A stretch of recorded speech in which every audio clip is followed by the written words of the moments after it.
Hey guys, and welcome back to our channel How to Guide. In this tutorial, we are gonna look at how to block someone in Zangi. Now let us begin. Do note that I have already logged into my account. In case you have not, do it right now. The process is quite easy.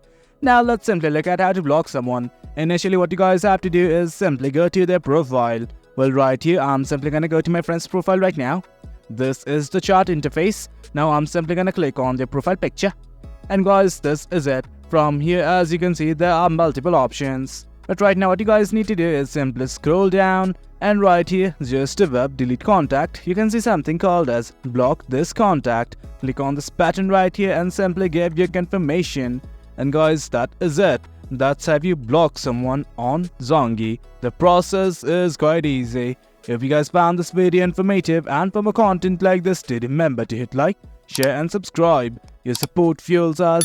Until next time, thank you.